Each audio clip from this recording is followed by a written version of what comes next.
ధన్యవాదాలు అధ్యక్ష. హోంమంత్రి గారు చెప్పినట్టు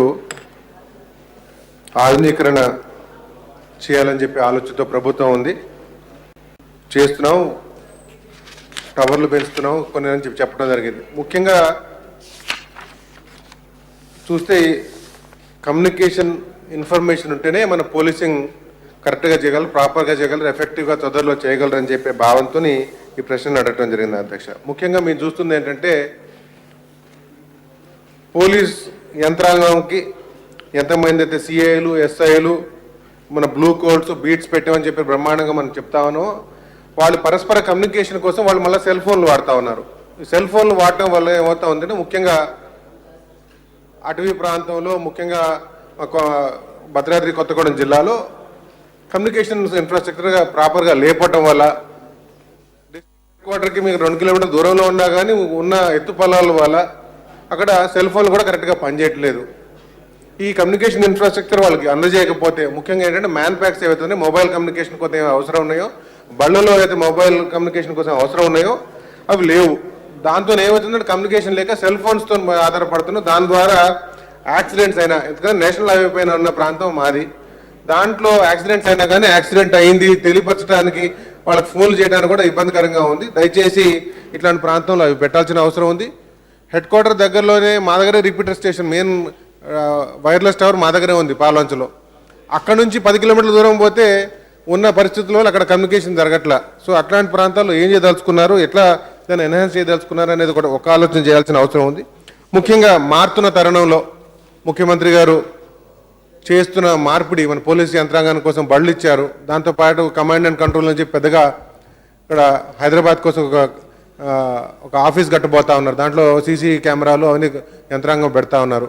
ముఖ్యంగా మారుతున్న తరుణం ఏంటంటే మొబైల్ కమ్యూనికేషన్లో ఫీల్డ్ లెవెల్ నుంచే ఫోటోగ్రాఫ్లు కానీ వివరాలు కానీ తీసి ట్రాన్స్మిట్ చేయడానికి ఇతర దేశాల్లో వాడుతున్న టెక్నాలజీ ఇప్పుడు మళ్ళీ మనం ఇన్వెస్ట్ చేస్తున్నాం అని చెప్పి చెప్తున్నారు. కాబట్టి నా కోరిక ఏంటంటే చేసేదేదో ఒక జనరేషన్ ముందు లీప్ ఫ్రాగ్ చేసి కొత్త దానికి పోవాల్సిన అవసరం ఉంది. మళ్ళీ పాత ఎక్విప్మెంట్, పాత మ్యాన్ ప్యాక్లు, పాత కథ, ఎందుకంటే చిన్నప్పుడు చూస్తూనే వస్తాం. అదేవిధంగా పోవటం ద్వారా మనం టెక్నాలజీ మార్పిడి చేసుకోకపోతే అప్గ్రేడేషన్ ఉన్నదానికి అప్గ్రేడేషన్ ఇంకా అదనంగా కొంటే దానివల్ల అయ్యే పని కాదు. ముఖ్యంగా మేము పుష్కరాలప్పుడు కూడా చూసాం, లేవు మ్యాన్ ప్యాక్స్ అంటే వెనకబడితే ఇంకెక్కడి నుంచో ఢిల్లీ నుంచి ఎక్కడో తెప్పించి ఇచ్చారని చెప్పి మాకు చెప్తా ఉన్నారు. అట్లా కాకుండా స్థానికంగా, ఎందుకంటే మాకున్న మా జిల్లా ఎగ్జాంపులే తీసుకుంటే ఒక సిఐలు ఎస్ఐలు ఈ బ్లూ కోట్లు బీట్లు చూసుకుంటే దాదాపు సుమారు 228 మందికి మ్యాన్ ప్యాక్లు అవసరం ఉంది. మా జిల్లాలో కేవలం 25 ఉన్నాయి. సో ఏ విధంగా కమ్యూనికేషన్ పెంచదలుచుకున్నారు? కమ్యూనికేషన్ లేనిదే మన యంత్రాంగం పనిచేయలేదు. పనిచేయని యంత్రాంగం ఉంచుకొని ఉపయోగం లేదు. సో యంత్రాంగానికి కావాల్సిన ఎక్విప్మెంట్ ఇవ్వాల్సిన అవసరం ఉంది. తప్పనిసరిగా వారికి ఆ అడిషనల్ ఎక్విప్మెంట్ ఇవ్వడం ద్వారా ఎక్కువగా పనిచేస్తారని చెప్పి నేను భావిస్తున్నాను. అదే కాకుండా ముఖ్యంగా పోలీస్ స్టేషన్లు కూడా కొత్తగా ఏర్పరచడం జరిగింది. ఇంకా వారికి కూడా అడిషనల్గా కంప్యూటర్స్ కానీ మిగతా యంత్రాంగం కానీ ఇవ్వాల్సిన అవసరం ఉంది. ఎందుకంటే కొత్తగా ఏర్పడ్డ పోలీస్ స్టేషన్స్కి వాహనాలు కూడా లేవు. మా దగ్గరికి ఇచ్చిన వాహనాలు కూడా పక్కది కమిషనరేట్ అయిందని చెప్పి మా నుంచి వచ్చిన రోజు ఎత్తుపోయారు. ఇది కమిషనరేట్లు కొత్తగా క్రియేట్ చేస్తున్నారు, మంచిదే. కానీ పాత ఏరియాస్కి అయితే అలొకేట్ చేశారో తీసుకుపోవడం భావ్యం కాదు. తప్పనిసరిగా మాకు అందజేయాలా, అందజేసి అదనంగా కావాలంటే కొనుక్కోవాలి. ఎందుకంటే పాలవంచి ఇప్పుడు డిఎస్పీగా కొత్తగా క్రియేట్ చేశారు, దానికి కూడా ఎక్విప్మెంట్ కావాలా, కమ్యూనికేషన్ ఎక్విప్మెంట్ కూడా కావాలా. సో ఇవన్నీ దయచేసి కొత్తగా ఏర్పరుస్తున్న పోలీస్ స్టేషన్లు, అదేవిధంగా కొత్తగా ఏర్పరుస్తున్న డిఎస్పీలు, వాళ్ళకి కావాల్సిన టెలిఫోన్ సిమ్ నెట్వర్క్ కొత్తగా ఏర్పరచాలి. ఇంకా పాత నంబర్లు కొంతమంది వాడుతున్నారు, కొంతమంది లేవు పర్సనల్ నెంబర్లు వాడుతున్నారు. సో ఈ విధంగా ఇబ్బంది కాకుండా దయచేసి ఇవన్నీ కూడా చూసుకోవాల్సిన అవసరం ఉంది. ముఖ్యంగా ఈరోజు వేసిన ప్రశ్నలో కమ్యూనికేషన్ బెటర్గా కావాలా, రిపీటర్స్ ఇంకెక్కువ కావాలని చెప్పి ముఖ్యంగా మా ప్రాంతంలో అటవీ ప్రాంతం తెలంగాణ రాష్ట్రంలో అతిపెద్ద జిల్లా మాదే. సో దయచేసి నా ప్రాంతంలో ఏం చేయదలుచుకున్నారు? ఎందుకంటే కమ్యూనికేషన్ కరెక్ట్గా లేదు, కమ్యూనికేషన్ కరెక్ట్గా ఉండాలి. గోదావరి ప్రాంతంలో వరదలు వస్తాయి, వరదలు వచ్చినప్పుడు ఏ విధంగా కమ్యూనికేషన్ అవుతాయి ఇవన్నీ కూడా ఆలోచించాలా. ఎక్విప్మెంట్ ఎప్పుడు అవైలబుల్ ఉండాలా, అవైలబుల్ లేకుండా శ్రీరామనవమి వస్తూ ఉంది, దాని బందోబస్తు కోసం ప్రతిసారి బయట నుంచి ఎక్కడి నుంచో తెచ్చుకుంటాం. సో ఈ విధంగా ఇబ్బందులు కాకుండా స్థానికంగా ఉంటూ, ఎందుకంటే అవి లబ్ధి ఉంటే ఆటోమేటిక్గా కార్యక్రమాలు మంచిగా నడపచ్చు. పోలీసు యంత్రాంగం ట్రాఫిక్ యాక్సిడెంట్స్ అయితే తొందరగా రెస్పాండ్ అవ్వచ్చు, ట్రాఫిక్ మేనేజ్మెంట్ బాగా చేసుకోవచ్చు. నేషనల్ హైవేస్ ఉన్నాయి కాబట్టి ఎక్కువగా ఇబ్బందులు ఉంటాయి. తప్పనిసరిగా అవన్నింటినీ చూసుకొని దాన్ని జవాబు ఇస్తారని చెప్పి మళ్ళొకసారి నన్ను మాట్లాడే అవకాశం ఇస్తారని చెప్పి ధన్యవాదాలు అధ్యక్ష. హోమ్ మినిస్టర్ గారు.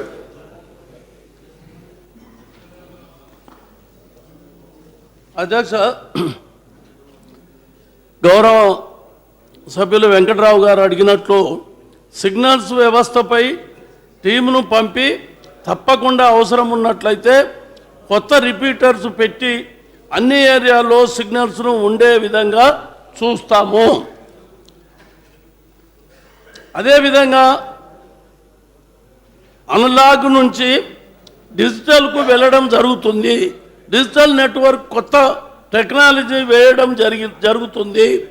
తప్పకుండా గౌరవ సభ్యులు అడిగినట్లు అన్ని సౌకర్యాలు కల్పించడం తప్పకుండా జరుగుతుంది. అదే కాకుండా కేంద్ర హోంశాఖ మంత్రిత్వ శాఖ నుంచి మోడరైజేషన్ ఆఫ్ పోలీస్ ఫోర్సు స్కీముల కింద 3,36,00,000తో కింది 12 చోట్ల 150 ఫీట్ల ఎత్తైన సెల్ సపోర్టింగ్ ఏరియల్ టవర్స్ను ఏర్పాటు చేస్తున్నాము.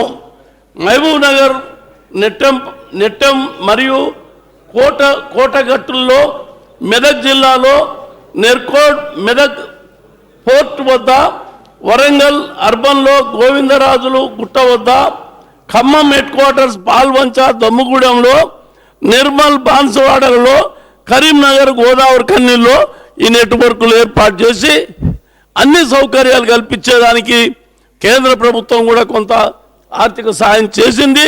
దాన్ని ఆధునీకరించి అన్ని సౌకర్యాలతో కలిపేదానికి అప్ టు డేట్ విదేశాల్లో ఉన్నటువంటి నెట్వర్క్ను ఇక్కడ తీసుకొచ్చి మేము కంప్లీట్ చేసేదానికి ప్రయత్నం చేస్తున్నాం. తర్వాత ఇక్కడ కమాండ్ అండ్ కంట్రోల్ కార్యక్రమాలు శరవేగంగా నడుస్తున్నాయి హైదరాబాద్లో. ఆ కమాండ్ అండ్ కంట్రోల్ కంప్లీట్ అయిందంటే మొత్తం తెలంగాణకు 31 జిల్లాలకు నెట్వర్క్ పూర్తి అయ్యి ఎక్కడ ఏం జరిగినా సమాచారం వచ్చేటట్టు ఆ కమాండ్ అండ్ కంట్రోల్ ద్వారా పూర్తిగా కంట్రోల్ అయ్యేటట్టు, మరి టెర్రరిజం కానీ అతివాదులు కానీ అన్ని విషయాల మీద కంట్రోల్ వచ్చేదానికి పూర్తి అవకాశం ఉందని చెప్పని గౌరవ సభ్యులకు మనవి చేస్తున్నాను. సార్, కమాండ్ అండ్ కంట్రోల్ అనేది హైదరాబాద్లో ఏర్పరుస్తున్నారు. దాని ద్వారా ఇక్కడున్న వివిధ బజారుల్లో సీసీ కెమెరా నెట్వర్క్ పెట్టుకుని అది మానిటర్ చేయడానికి ఇక్కడ వస్తూ ఉంది. అక్కడ స్థానికంగా కూడా మేము సీసీ నెట్వర్క్ అనేది ఎస్టాబ్లిష్ చేస్తున్నాం. దాన్ని ఇక్కడ కూడా కలపడానికి ఏమి చర్యలు తీసుకుంటున్నారు? ఎందుకంటే కమ్యూనికేషన్తో పాటు మానిటరింగ్ అనేది అయితే నడుస్తుందో, మల్టిపుల్ లొకేషన్స్తో మానిటరింగ్ నడిచినప్పుడు వివిధ దేశాల్లో కూడా ఏం జరుగుతూ ఉందంటే మానిటరింగ్ ఎఫెక్టివ్గా నడుస్తూ ఉంది, దాని ద్వారా పోతూ ఉంది. దీనికోసం ప్రభుత్వం ఏం డబ్బులు కేటాయిస్తూ ఉంది. ఎందుకంటే ఈ డబ్బులు మేము స్థానికంగా చేసి ఏదో పాలవంచలో ఇప్పుడు పెట్టడం జరిగింది. కొత్తగూడెంలో ఏదో విధంగా మళ్ళీ ఒక కంపెనీ సపోర్ట్తో తీసుకోవాలని చేస్తున్నాం. దీన్ని హై లెవెల్లో చేయాలంటే ఇక్కడ హైదరాబాద్లో తీసి చాలా మోడర్న్, కాకపోతే ఆ ప్రాంతాల్లో ఎందుకంటే చాలా ఇంపార్టెంట్ ఆ ప్రాంతాల్లో కూడా, ఎందుకంటే ఛత్తీస్గఢ్ బార్డర్లో ఉన్న మూవ్మెంట్ ఆఫ్ ట్రాఫిక్ కానీ మూవ్మెంట్ ఆఫ్ మిగతా వ్యవహారాలు కానీ చాలా ఉన్నాయి. కాబట్టి దయచేసి ఆ ప్రాంతంలో ఏ విధంగా ట్రాఫిక్ మేనేజ్మెంట్తో పాటు హైవేస్ కంట్రోల్తో పాటు ఇవన్నీ అవసరం ఉన్నాయి. కాబట్టి దానికోసం కూడా ప్రభుత్వం ఏ విధంగా నిధులు కేటాయిస్తుందో ఏ చేయదలుచుకున్నారో తెలియపరచాల్సిందిగా కోరుతున్నాను.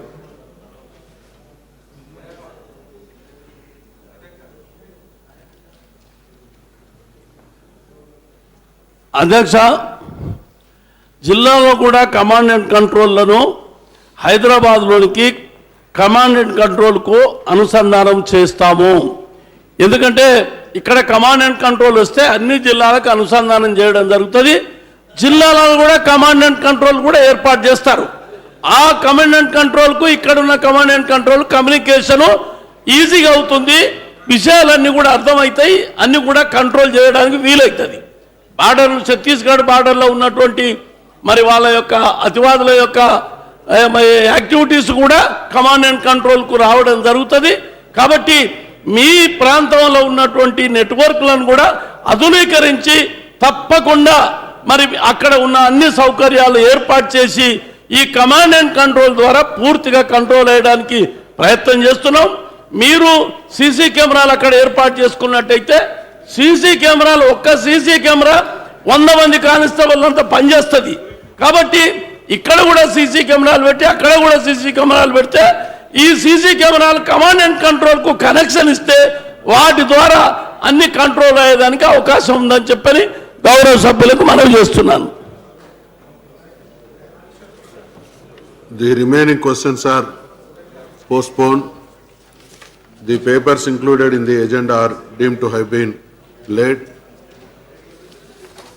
వాయిదా ప్రతిపాదన శ్రీ కె జానారెడ్డి గారు మరియు ఇతరులు ఐఎన్సి, శ్రీ జి కిషన్ రెడ్డి గారు బీజేపీ, శ్రీ ఏ రేవంత్ రెడ్డి గారు మరియు ఇతరులు టీడీపీ విద్యార్థుల ఫీజు రియంబర్స్మెంట్ గురించి ఇచ్చిన వాయిదా ప్రతిపాదన తిరస్కరించడమైనది.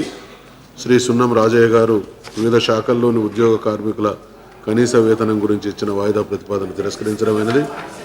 Now let us take up the clarifications on the fees reimbursement. I request the member to be specific regarding their clarifications. Clarification ever adugutunnaru?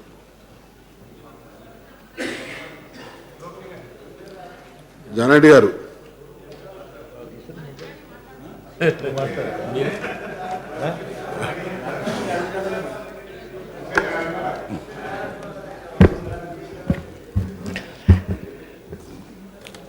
అధ్యక్ష, సబ్జెక్టు ఏదైతున్నదో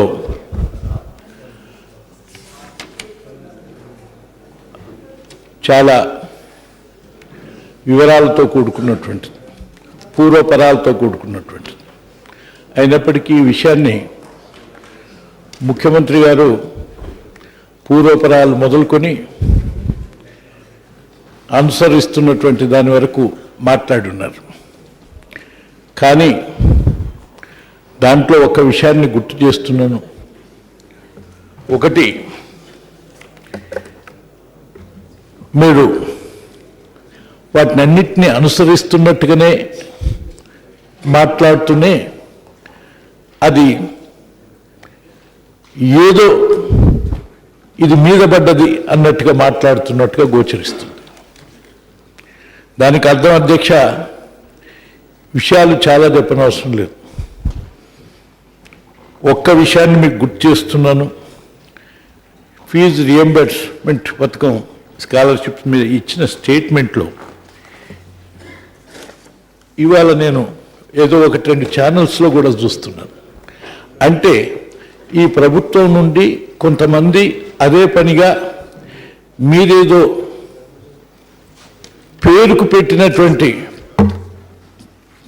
డబ్బు మా మీద పడ్డది అనే రూపంలో మాట్లాడుతూ చేస్తున్నటువంటి విధం సరైనదా అనేటువంటి విషయం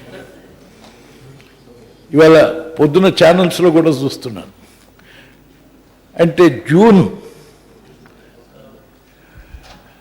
ఫీజు రియంబర్స్మెంట్ పథకం కింద విద్యా సంస్థలకు చెల్లించవలసిన మొత్తం 1880 కోట్లు ఫీజు రియంబర్స్మెంటు పొందుతున్న జూన్ నాటికి మా దగ్గర ఉన్నది 1800.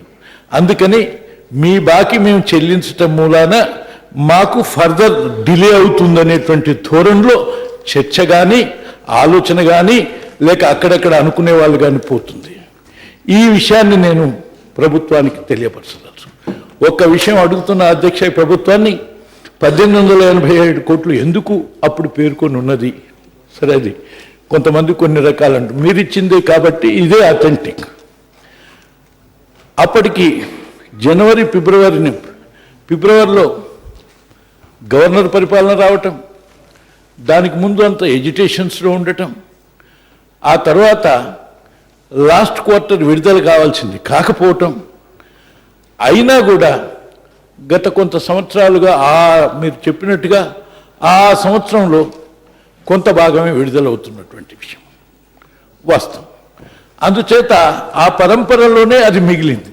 ఒకవేళ నేను అడుగుతున్నాను అధ్యక్ష, 1857 కోట్లు మాకు బకాయి ఇచ్చిపోయినారు అనే భావన ఉంటే 5000 కోట్లు అదే సంవత్సరంలో మిగులు బడ్జెట్గా పెట్టింది ఎవరిచ్చిపోయినారు అనేటువంటిది చెప్పాల్సినటువంటి అవసరం ఉంది. అంటే అది లేదా మరి? అది మీరు పెట్టిన దాంట్లోనే ఉన్నది, ఇది మీరు ఇచ్చిన దాంట్లోనే ఉన్నది. అంచేత 5000 ఈ 1800 ఇస్తే ఆ బకాయి తగ్గిపోకూడదా? అంటే నేను ప్రభుత్వానికి గుర్తు చేయటం ఏంటి అంటే, మీరు బకాయి ఇచ్చిపోవటం మూలాన అవి ఇవి తీర్చే వరకు ఇంత ఇచ్చినాము, అనేటువంటి భావన ఏదైతుందో అది ఏమైనా కానీ ఇంకొకటి ఒప్పుకున్నారు, ఆ పరంపర కొనసాగించవలసిన అవసరం ఉంది కాబట్టి ఆ వచ్చినటువంటి బాకీ కానీ ఇది కానీ ఇచ్చి ఆ సమస్యను పరిష్కారం చేయాలి.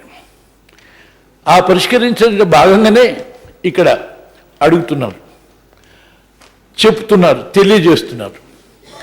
ఒకనాడు పరిష్కరించడానికి ప్రయత్నం చేసిన వాళ్ళమే ఒకవేళ మాకు కూడా ఉన్న ఇబ్బందుల్లో కొంత మీరు అది కూడా చెప్పినారు, వేరే విషయంలో ఫిషరీస్ దాంట్లో పరివర్తన లేక పరిణామ క్రమంలో కొన్ని మార్పులు చేర్పుల్లో ఇబ్బందులు ఎదురైనప్పుడు లేక పాలసీస్ మారినప్పుడు అనేటువంటి ఈ అందరికీ ఉంటాయి, అందరికీ ఉన్నటువంటి విషయమే అని భావించాల్సిన అవసరం ఉందని అది ముందర గుర్తు చేస్తున్నాను అధ్యక్ష.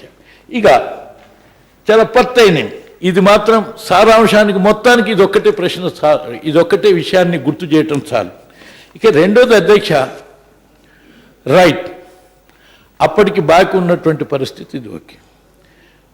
ఈ ప్రభుత్వం 14-15లో వచ్చిన తర్వాత అది ఆ బాకీ సంగతి ఒకటైతే 14-15లో మీరున్న సమయంలో 400 పైన బకాయి ఉన్నది. 15-16 సంవత్సరంలో 1355 కోట్లు బకాయి ఉన్నది. అంటే 14-15, 15-16 2 అకాడమిక్ సంవత్సరాలు గడిచిపోయిన నాటికి 1500 కోట్ల రూపాయలు బకాయి ఉన్నది. మీరు ఈ హౌస్లోనైతే మనం వెళ్ళిపోయినాం అనుకో, ఆ హౌస్లో చెప్పినటువంటి విషయం కూడా ఉన్నది. 1450, 1480 ఇంకా బకాయి ఉన్నది అనేది. అంటే మీరు ఒక్కసారి గమనించండి అధ్యక్ష, 2 సంవత్సరాలు అయిపోయి ఆ 14-17 సంవత్సరం వాడు కోర్సు అయిపోయింది, వాడి సర్టిఫికెట్ లేదు, సంవత్సరం నుంచి ఉద్యోగం కొరకు పోయేటువంటి పరిస్థితి లేదు. 15-16 సంవత్సరం వాడి కోర్సు అయిపోయింది మొన్న అక్టోబర్లో, ఇప్పటి వరకు వాడు ఫీజు చెల్లించకపోవటం మూలాన వాడిని సర్టిఫికెట్ ఇస్తలేరు. అంటే ఈ ఇబ్బంది అక్కడ జరుగుతుంది. ఈ విషయాన్ని సరే 16-17 ఇంకా ప్రాసెస్లో ఉన్నదని చెప్పినారు. ఆ 16-17లో కూడా కొంత భాగం ఇచ్చుకుంటూ వస్తున్నటువంటి సంవత్సరాలు గతంలో ఉన్నది, మొత్తంగా ఇచ్చినటువంటిది లేకున్నా. దాని విషయాన్ని దృష్టిలో పెట్టుకున్నప్పుడు ముఖ్యంగా ప్రధానంగా ఇప్పుడున్నటువంటి విద్యార్థుల ఆందోళన సమస్యను పరిష్కరించడానికి కనీసం 14-15, 15-16లో ఉన్న బకాయ 1500 కోట్లు సుమారు ఎంతో మీ దగ్గర పూర్తి ఫిగర్ ఉంటుంది. అది వెంటనే చెల్లించవలసిన అవసరం ఉందా లేదా అధ్యక్ష? అందుకని నేను ఈ ప్రభుత్వాన్ని రిక్వెస్ట్ చేస్తున్న 14-15, 15-16 ఉన్నటువంటి బకాయి చెల్లించి వాళ్ళకు వెసులుబాటు కలిగించండి, వాళ్ళ సర్టిఫికేట్లు వచ్చేటట్టు చూడండి, వాళ్ళ ఆందోళనకు ఎండ్ చేయండి. ఇదే విషయాన్ని మీరు గత ఏప్రిల్లోనే మీరు వాయిదా చేసినారు, వాగ్దానం చేసినారు. ఈ సంవత్సరం 0 చేస్తాం వాళ్ళ బకాయిలని. మీరు ఇచ్చిన వాగ్దానాన్ని చెల్లించినట్టయితుంది, ఇప్పటి వరకు ఆ వాగ్దానం చెల్లించలేదు. ఈ సమస్య ఇంకా జటిలం కాకుండా అవుతుంది కనీసం బకాయిలు ఇచ్చేటువంటి దాంట్లో. అదే సంగతిగా మార్చ్ లోపల 16-17ది ఇమీడియట్ ప్రాసెస్ చేసి దాంట్లో కూడా కొంతమేరకు వాళ్లకు అప్పచెప్పడానికి ఇవ్వటానికి ఏర్పాటు చేస్తే ఈ సమస్యను పరిష్కారం అవుతుందని చెప్పి ఈ ప్రభుత్వానికి ఈ 3 విషయాల్లో క్లారిటీ ఇస్తే, అష్యూరెన్స్ ఇచ్చి క్లారిటీ ఇస్తే సరిపోతుంది అధ్యక్ష. పెద్ద పొడుగ్గా డిబేట్ చేయాల్సిన అవసరం లేదు. లక్ష్మణ్ గారు. అధ్యక్ష, గౌరవ ముఖ్యమంత్రి గారు నిన్న వారు చర్చ సందర్భంగా ప్రస్తావిస్తూ నేను బిఎడ్ డిఎడ్ సంబంధించిన అడ్మిషన్స్ ప్రక్రియ విషయంలో వచ్చినప్పుడు బిఎడ్ అడ్మిషన్ సగంలో ఆపేశారు, డిఎడ్ అడ్మిషన్స్ వచ్చేసరికి ఈ 2016-17 ఆల్మోస్ట్ 0 అకాడమిక్ ఇయర్ చేశారు, అడ్మిషన్స్ ప్రక్రియ ఆపేశారు. దానివల్ల చదువుకునేటువంటి వాళ్ళకు అవకాశాలు పోతున్నాయి అని చెప్పడం జరిగింది తప్పితే, కానీ చదువుకునే వాళ్ళందరికీ కూడా ప్రభుత్వ ఉద్యోగాలు కల్పించినటువంటి ప్రస్తావన ఎక్కడ కూడా నేను చేయలేదు.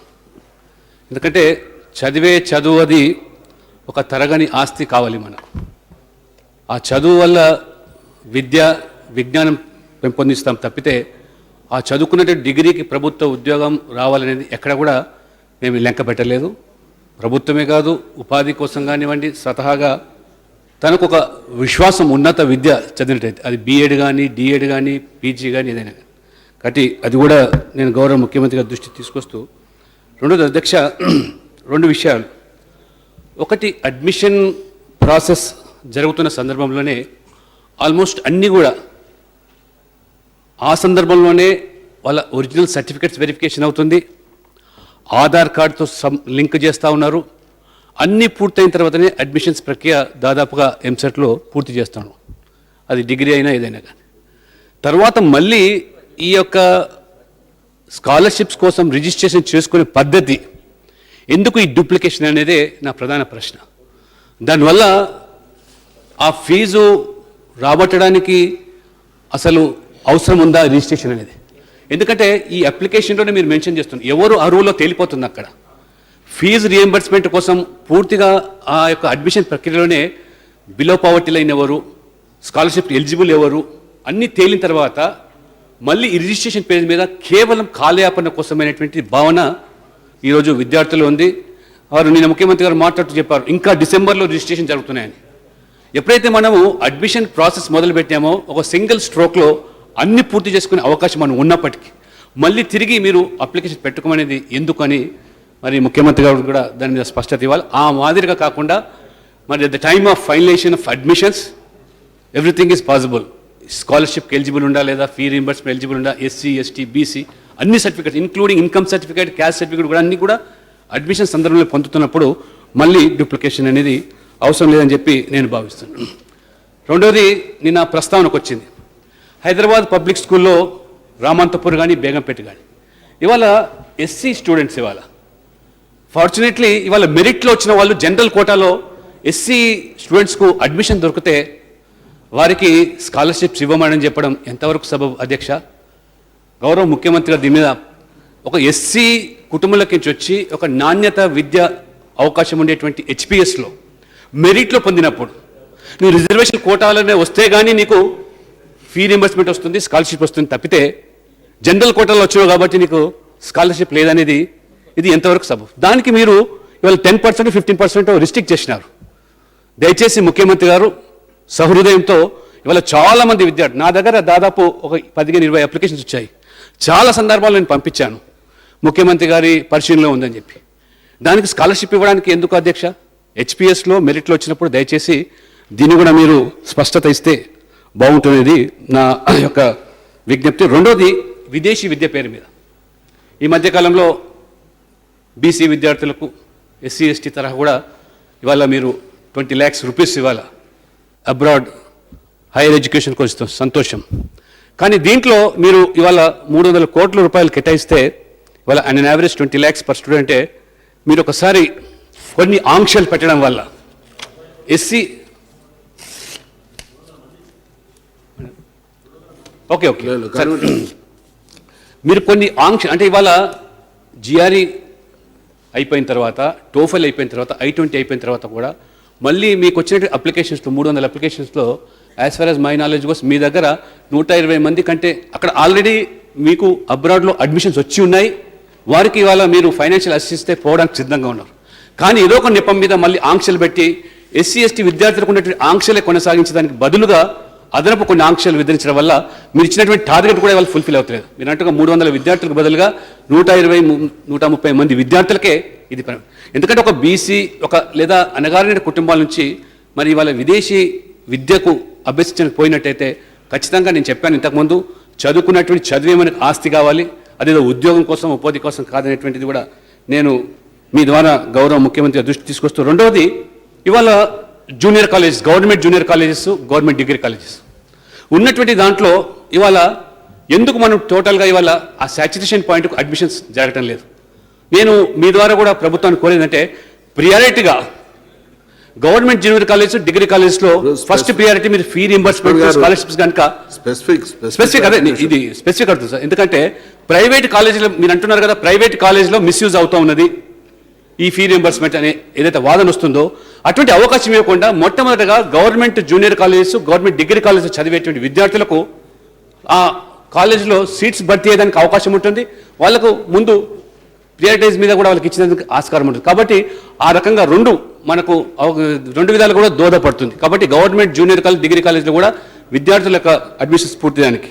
రెండవది, ఇంతకుముందు చెప్పినట్టుగా ప్రైవేటు మేనేజ్మెంట్స్ ఈ యొక్క ఫీ రియంబర్స్మెంట్లో మరి వాళ్ళు మిస్యూజ్ చేస్తున్నట్లుగా ఇప్పుడు అఫ్లైట్గా ఏదైతే మనం ఇవాళ మన తెలంగాణ ప్రభుత్వం కూడా ఈ లెస్ క్యాష్ ట్రాన్సాక్షన్ కోసం ఏదైతే ఇవాళ మనం ఈరోజు నిర్ణయం తీసుకున్నామో, ప్రతి విద్యార్థి పేరు మీద ఇవాళ అకౌంట్ ఆల్మోస్ట్ ఆధార్తో లింకప్ అయి ఇవాళ ఉంటా ఉన్నది. కానీ నేరుగా విద్యార్థి అకౌంట్లోకే ఈ ఫీ రియంబర్స్మెంట్ ఇచ్చినట్టయితే మేనేజ్మెంట్స్ ప్రమేయం లేకుండా కూడా ఇది దోహదపడే అవకాశం ఉంది. దీన్ని కూడా మరి ముఖ్యమంత్రి గారు పరిశీలించినట్టయితే మనము ఇవాళ అర్హులైనటువంటి విద్యార్థులు ఏదో నెపంతో వారికి ఈ యొక్క ఫీ రియంబర్స్మెంట్ రాకుండా ఉండడానికి ఉండే చర్యలు అరికట్టడానికి ఇటువంటి ట్రాన్స్పరెంట్ మెథడ్స్ కూడా ప్రభుత్వం అవలంబిస్తే బాగుంటుందని మీ ద్వారా నేను ప్రభుత్వానికి గౌరవ ముఖ్యమంత్రి గారు సూచిస్తాను. ముఖ్యమంత్రి గారు కూడా స్పష్టంగా దీని మీద మరి సమాధాన పరచాలని చెప్పి కోరుతా ఉన్నది. కృష్ణయ్య గారు. అధ్యక్ష, తమ ద్వారా ప్రభుత్వానికి విజ్ఞప్తి చేసేది ఏంటంటే, ప్రధానంగా ఫీజుల రియంబర్స్మెంట్ పథకం అనేది ఏదో అలవోకగా చూసేటటువంటి పథకం కాదు. ఇది ఒక అభివృద్ధి పథకం.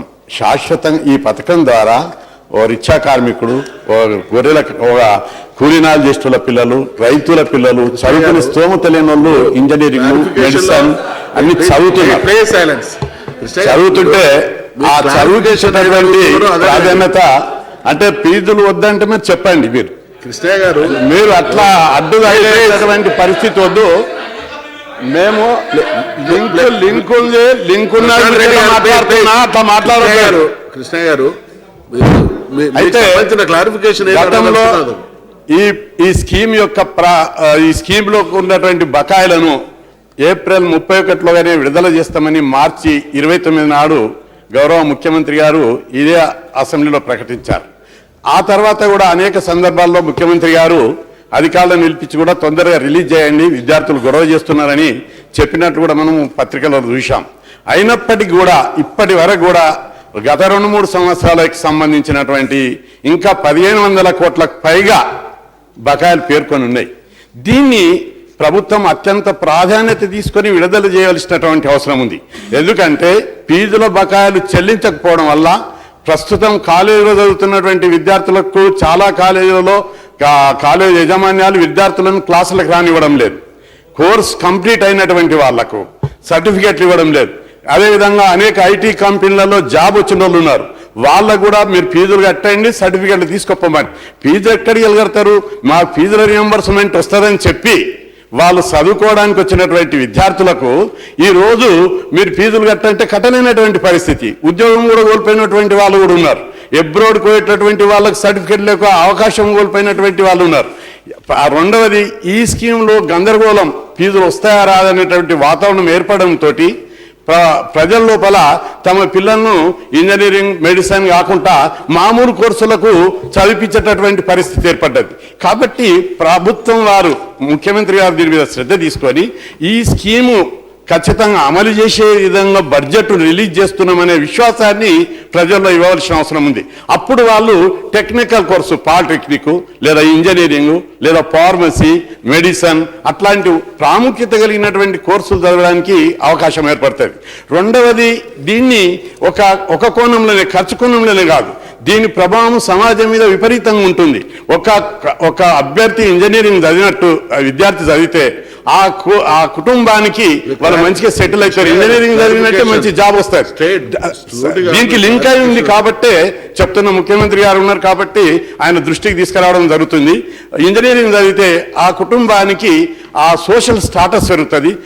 ఆధార్ వాళ్ళకు రేషన్ కార్డు అవసరం లేదు, ఆరోగ్యశ్రీ కార్డు అవసరం లేదు, ప్రభుత్వ సహాయాన్ని పొందేటటువంటి టోటల్ బెనిఫిట్స్ను వదులుకునేటటువంటి అవకాశం ఏర్పడుతుంది. కాబట్టి దీన్ని ఇంకొక కోణంలో కూడా చూడవలసిన అవసరం ఉంది. రెండవది, దీని మీద పెట్టేటటువంటి ఖర్చు ఒక ఇన్వెస్ట్మెంట్ స్కీమ్. ఇది దీనికి ఒక టోటల్ బడ్జెట్లో ఇది 2% కూడా కాదు. కాబట్టి ఇతర స్కీముల కంటే కూడా రాజ్యాంగంలో ఉన్నది విద్య, వైద్యం అత్యంత ప్రాధాన్యత కలిగినటువంటి స్కీములు. ఈ రెండు ప్రజాస్వామ్యం లోపల ప్రజలకు ఇవ్వాల్సినటువంటి స్కీములు కాబట్టి ముఖ్యమంత్రి గారు దీని మీద చొరవ తీసుకొని అధికారులతో చర్చించి గత సంవత్సరం 2 సంవత్సరాల బకాయిలను ఒక 8-10 రోజుల్లో రిలీజ్ చేసేటట్టు, రెండవది ఈ సంవత్సరం ముఖ్యమంత్రి గారు చెప్పిన దాంతో ఏకీభవిస్తాం, ఇది ఇంకా నడుస్తూనే ఉంటుంది. కానీ దీన్ని 2 దశల్లో విడుదల చేసేటట్టు చూసుకోవాలి. మార్చి 31 వరకు మనము ఈ సంవత్సరం కోర్సు ఎన్ని వీలైతే అన్ని చేయడము. రెండవది ఇంకా కొన్ని కోర్సులు ఇప్పటికే కాదు, మార్చిలో కూడా జరిగే కోర్సులు కూడా ఉన్నాయి, అడ్మిషన్లు, ట్రైనింగ్ కోర్సులు కానీ పీజీ కోర్సులకు వాటికి అకాడమిక్ గ్యారెంటీ ఒకటి ఉండదు. కాబట్టి అది నిరంతరం జరుగుతున్నటువంటి ప్రక్రియ. వాటికి 2వ దశ లోపల మనము ఇచ్చేటట్టు చూసుకోవాల్సిందే. దానివల్ల విద్యార్థులకు లాభం జరుగుతుంది. మేనేజ్మెంట్ ఎట్లా తయారైపోయిందంటే మీరు ఫీజులు కట్టండి, ప్రభుత్వం ఇస్తుందో లేదనే పద్ధతిని తయారైంది. కాబట్టి ప్రభుత్వం వారు దీన్ని పాజిటివ్ ఆలోచించి పేద కులాల విద్య, ఈ విద్యను వాళ్ళకి ఇస్తున్నాం, వాళ్లకు ఈ విద్య ఇవ్వడం వల్ల తరతరాలుగా వాళ్ళు అనుభవించినటువంటి కష్టాలు బాధలు దీని ద్వారా పోతాయి అనేటువంటి పాజిటివ్ దృక్పథంతో ప్రభుత్వం ఆలోచించి వెంటనే బకాయిలను విడుదల చేయాలి. అదేవిధంగా విద్యార్థులకు స్కాలర్షిప్లు కూడా ప్రభుత్వం పెంచాలి. ఎందుకంటే ఉద్యోగులకు 42% అడిగితే ముఖ్యమంత్రి గారు 44 ఇచ్చారు. అంటే దీనికి లింక్ ఉంది, ఫీజులకు స్కాలర్షిప్లకు కలిపే ఉన్నాయి 2. అందుకే ప్రభుత్వం వారు ఆ స్కాలర్షిప్లను కూడా పెంచాలని చెప్పి ముఖ్యమంత్రి గారికి నేను విజ్ఞప్తి చేస్తున్నా. ధరలు పెరిగినాయి. హాస్టల్ విద్యార్థుల స్కాలర్షిప్లను మెచ్చార్జీలను హై స్కూళ్ళకి 750, 850 ఇస్తున్నారు, అది పెంచాలి. కాలేజీ విద్యార్థులకు 1,050 ఇస్తున్నారు, అది పెంచాలి.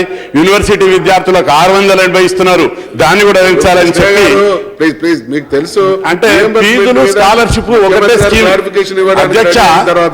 అధ్యక్షుల వారికి విజ్ఞప్తి చేస్తున్నా, ఇది సపరేట్ హెడ్ కాదు, ఫీజులు స్కాలర్షిప్లు ఒకటే హెడ్. కాబట్టి పైగా ముఖ్యమంత్రి గారు ఇక్కడ ఉన్నారు కాబట్టి ఈ అవకాశం వచ్చేది కాబట్టి ఆయన దృష్టికి తీసుకొస్తున్నా. కాబట్టి రాజయ్య గారు ఇప్పుడు రియంబర్స్మెంట్ గురించి వారు మాట్లాడేంత వరకు విన్నాం. మిగతా సబ్జెక్ట్ సున్నం రాజయ్య గారు. అధ్యక్ష, ఈ ఫీజు రీఇన్వెస్ట్మెంట్ అట్లనే స్కాలర్షిప్ చాలా ముఖ్యమైనది అధ్యక్ష. ఎందుకంటే పేద విద్యార్థులు, ఎస్సీ, ఎస్టీ, బీసీ, మైనార్టీ పిల్లలు చదువుతున్నటువంటి వాళ్ళ ఫీజు రీఇంబర్స్మెంట్ కట్టాలి తక్షణం. ఎందుకంటే వాళ్ళ ప్రభుత్వ కాలేజీల్లో కానీ, జూనియర్ కాలేజీలు కానీ, డిగ్రీ కాలేజీలు కానీ చదివేది బడుగు బలహీన వర్గాల పిల్లలు. కాబట్టి మిగతా కాలేజీలు చదివే పిల్లలు కూడా వాళ్ళకి తక్షణం చెల్లించాల్సిన అవసరం ఉంది. ప్రభుత్వమే ముందు ఫీజు రీఇంబర్స్మెంట్ కట్టాలని నేను ప్రభుత్వాన్ని కోరుతున్నాను. ఒక ఉదాహరణ చెప్తాను. ఎందుకంటే కట్టలేదని చెప్పేసి కాలేజీల్లో పిల్లల్ని ఈరోజు చేర్చనివ్వట్లే. ఇవాళ చదువు పూర్తయిన పిల్లలకి ఉద్యోగ అవకాశాలకు వెళ్తే వాళ్ళకి సర్టిఫికేట్స్ లేదు కదా అని చెప్పి ఇంటర్వ్యూలు కూడా అలౌ చేయట్లేదు అధ్యక్ష. ఎందుకంటే ఒక ఉదాహరణ వీళ్ళ బిడ్డి వన్ మినిట్ ఒక బ్రిడ్జి కడతారు సార్, ప్రభుత్వం ఒక బ్రిడ్జి కట్టదు, కాంట్రాక్ట్కే బ్రిడ్జి ఇస్తాం. ఆ బ్రిడ్జి కట్టిన కాంట్రాక్ట్కు డబ్బులు రాలేదని ప్రజల్ని బ్రిడ్జి పూర్తయితే అది నడవడానికి ప్రజలు నడవనివ్వాలి కదా. అట్లానే కాంట్రాక్ట్కి తర్వాత అయినా ప్రభుత్వం చెల్లిస్తుంది. కాబట్టి అట్లనే ప్రభుత్వమే ఈ పేద పిల్లల జీవితాలని ముందుకు తీసుకెళ్ళడం, ప్రభుత్వం ముందుకు రావాలి. అన్ని రకాల ఫీజుల్ని ప్రభుత్వమే కట్టి వాళ్ళకి ఈ విద్యా సంవత్సరంలో కొనసాగించినట్టు అదిరింపులు బెదిరింపులు లేకుండా చూడాలని ప్రభుత్వాన్ని డిమాండ్ చేస్తాం. అక్బరుద్దీన్ గారు. Honorable Speaker, sir. Sir, I thank you and also the government for giving us an opportunity to seek clarifications on an important subject which was discussed yesterday, sir. So yesterday, while speaking on the issue of fees reimbursement, I had cited some figures from official information and sought clarifications from the government. However, these queries remain unanswered, and once again, I am seeking clarification from the government. Sir, Honorable Speaker, sir, I had pointed out the figures regarding the fee reimbursement and MTF arrears inherited by Telangana government from the previous Congress government in erstwhile Andhra Pradesh. So the arrears in respect to Telangana came to rupees 1,880.97 crores. The Honorable Chief Minister Saab had stated that these arrears were cleared after formation of Telangana state, sir.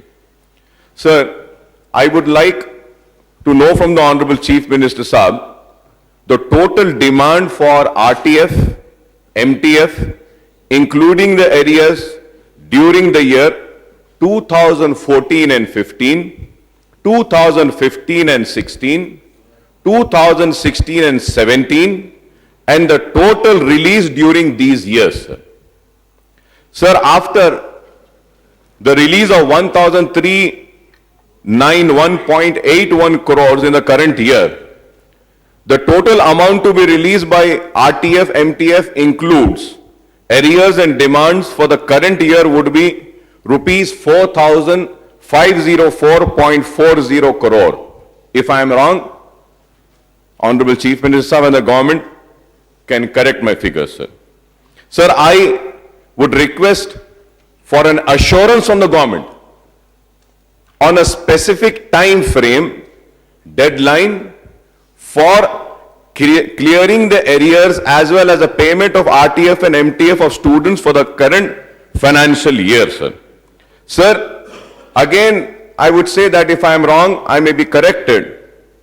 When I had said, as per my information, and the information on the website says that 4,504.40 crore is the amount due.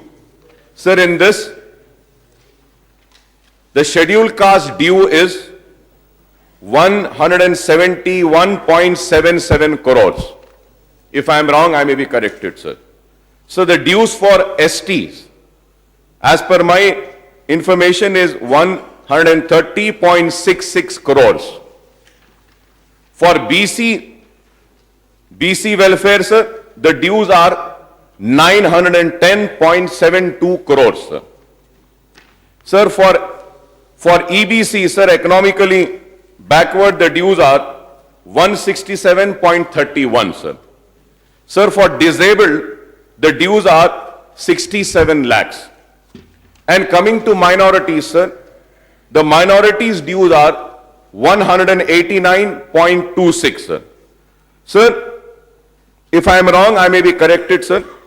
This is why I request the government for an assurance and also an assurance on the government on a specific time frame for clearing the arrears as well as payment of RTF and MTF, sir, for the students for the current financial year, sir.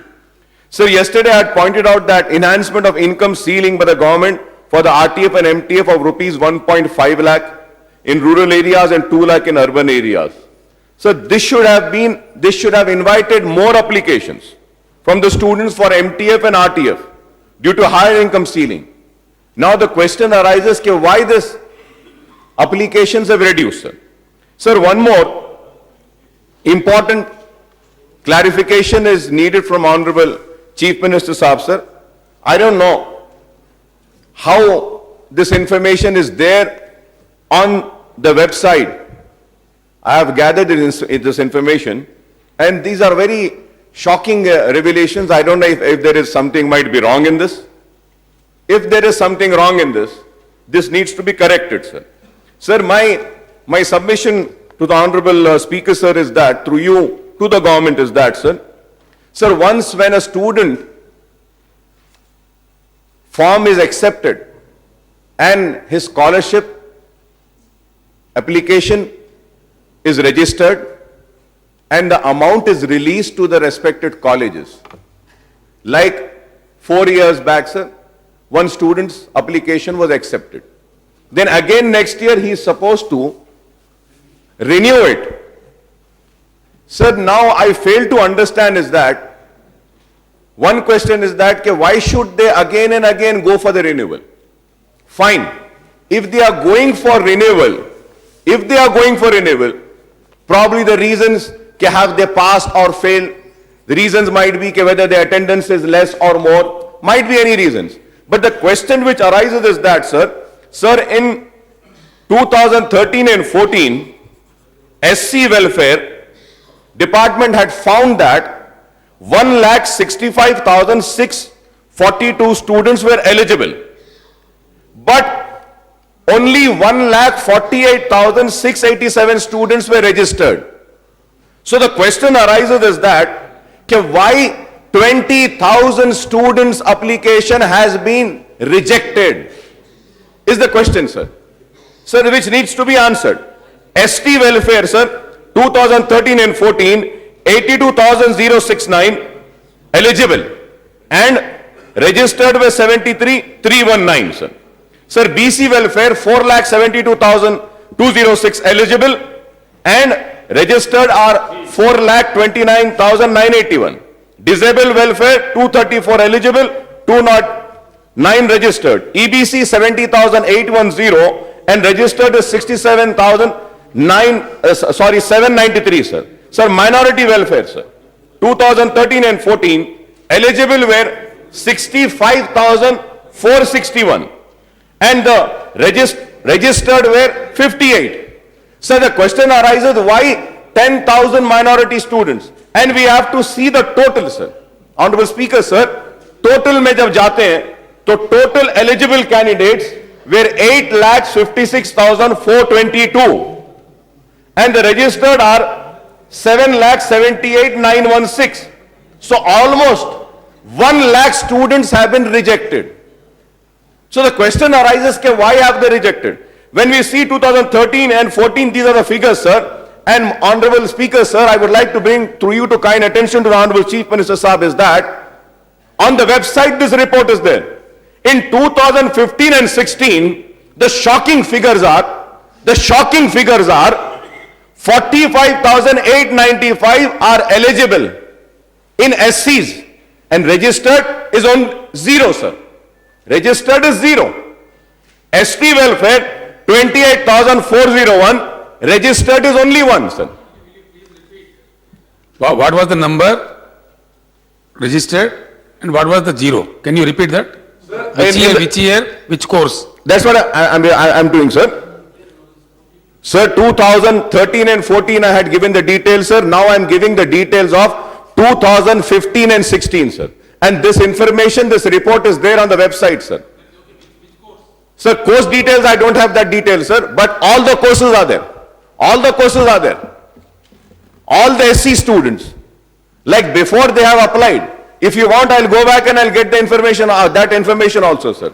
So the question is that when 45,895 students were found eligible, why zero students have been registered in SC? In ST department, 28,401 were eligible and only 1 student was registered. BC welfare, 1,23,340 are eligible and registered is only 6. Sir, again, disabled, 16 eligible and registered is 0. EBC, 12,528 registered, eligible, and registered are 0. Yeah, website पे है सब. That is why I'm said, before giving this information, sir, I said, we need to check what is this. When we are giving a demand in the budget and allocating the amount according to this requirement, and the website gives this information. ये जो आपका e-pass का जो website है ना साहब, उस पे मिला सर डिटेल है. Sir, and these are the latest figures, sir. Sir, minorities, sir, 12,295 are eligible and registered are again 0. And the total eligible for the year 2015 and 16 is 2,22,475 and registered is only 7. So where are we going wrong is the question.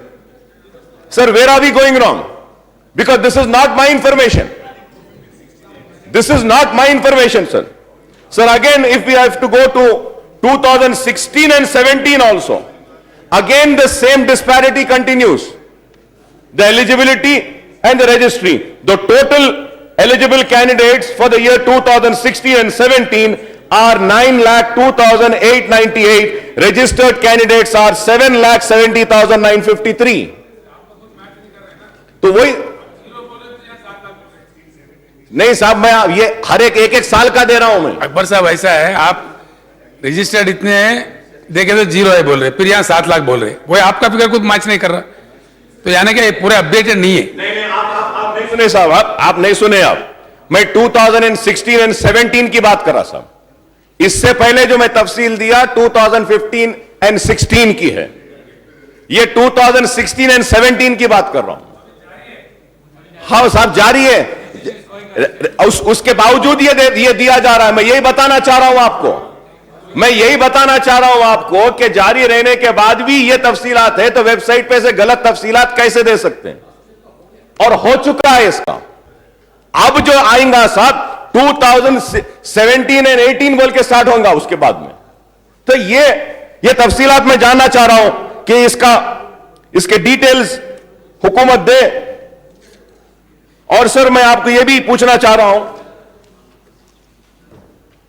Sir, I had also pointed out that after colleges get registered. This is a very important issue, sir.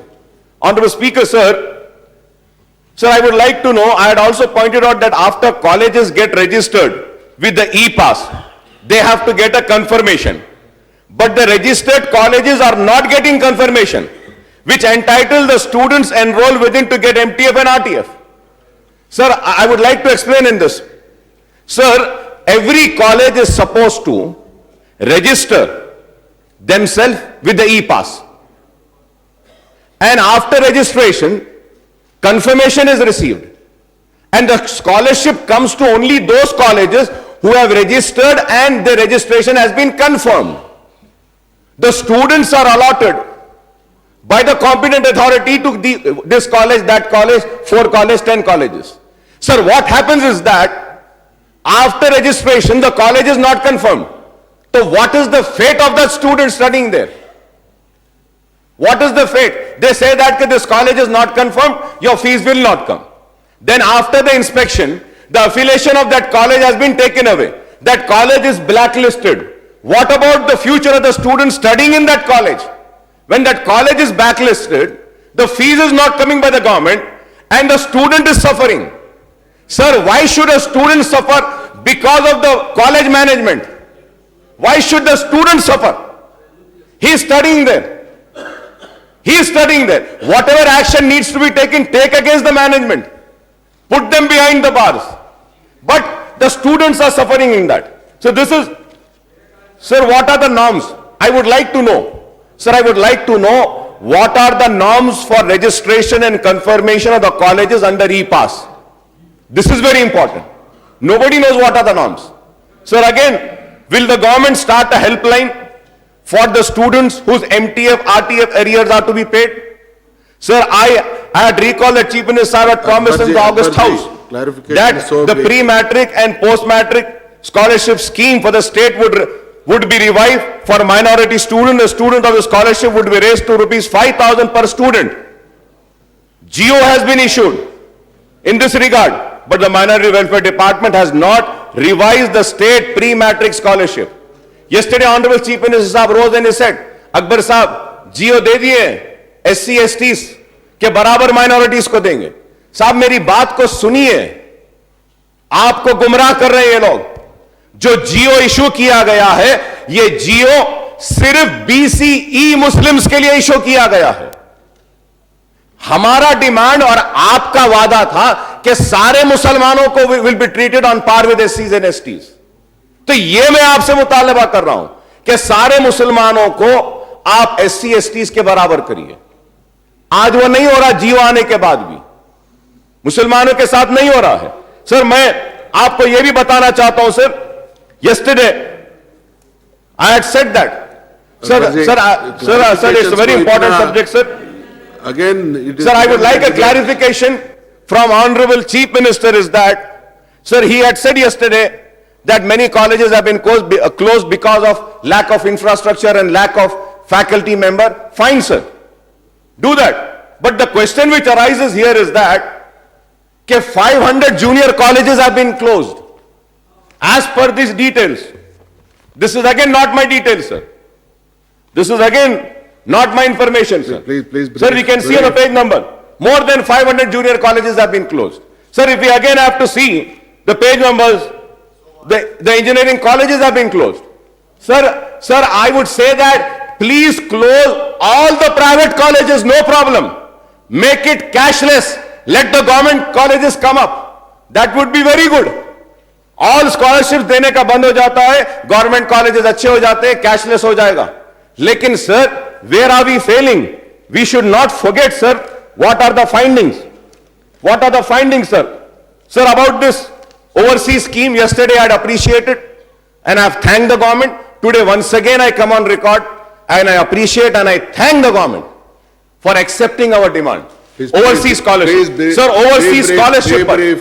Overseas scholarship पे बच्चे चले गए sir, पढ़ रहे हैं वहां पे, 2-2 semester की फीस देना है 2000, अब ये लास्ट ईयर की जो देना है 8.97 करोड़ देना है, 2016 एंड 17 की जो एप्लीकेशंस आ गए क्लियर करना है 94.76 करोड़, दैट इज 103.73 करोड़ ये क्लियर करना है, इसको कैसा करेंगे sir? Sir, I am concluding sir, through you I would like to bring to the kind notice of Honorable Chief Minister Saab is that, sir, recently released National Sample Survey data, Government of India.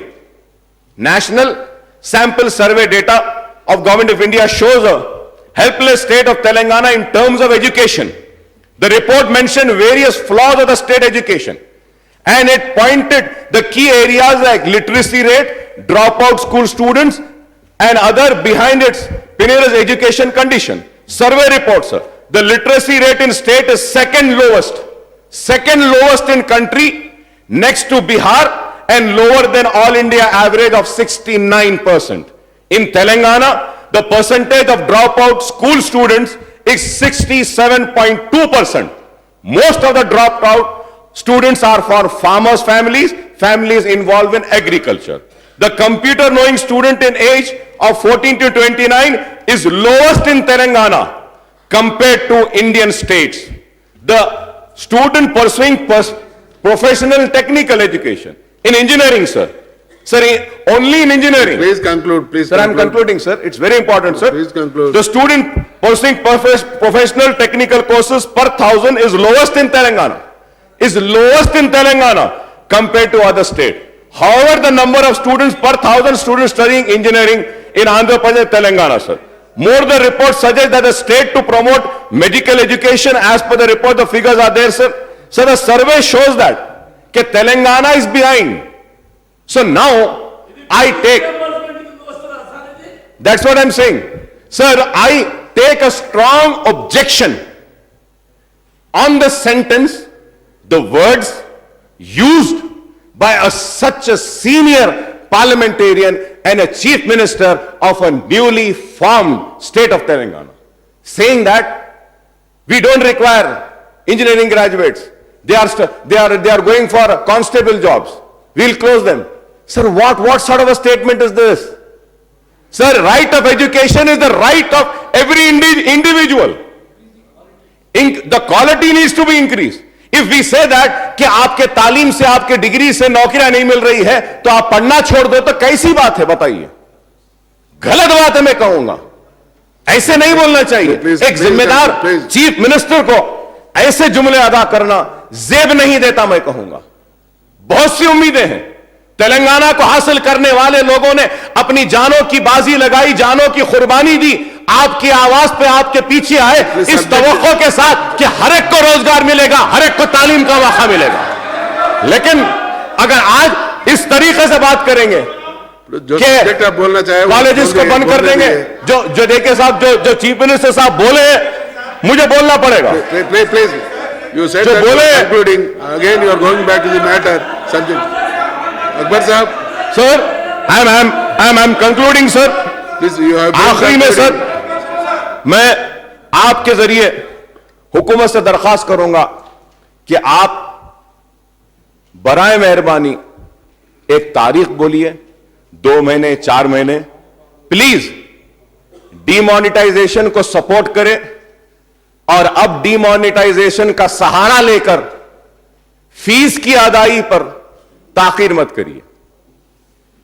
अब demonetisation के बहाने अगर हम इन बच्चों के साथ नाइंसाफी करेंगे तो बहुत खराब होगा सर। मैं आपके जरिए हुकूमत से दरखास्त करूंगा कि जितने ड्यूज हैं उन ड्यूज को आप क्लियर करिए। और आखिर में यह कहूंगा कि मैं हैदराबाद पब्लिक स्कूल में पढ़ा हुआ हूं सर। हैदराबाद पब्लिक स्कूल के भी कई ड्यूज हैं, हैदराबाद पब्लिक स्कूल के भी ड्यूज हैं सर। SC ST बच्चे जो पढ़ रहे हैं उनके ड्यूज नहीं दिए, kindly release those dues also. And I hope that the Honorable Chief Minister Saab would give a specific reply to all the questions that has been raised by me, and he would also issue clear-cut instructions to the Minority Welfare Department to release and to please उन्होंने जो जबान दिए हैं उस पे अमल करें. अध्यक्ष same గారు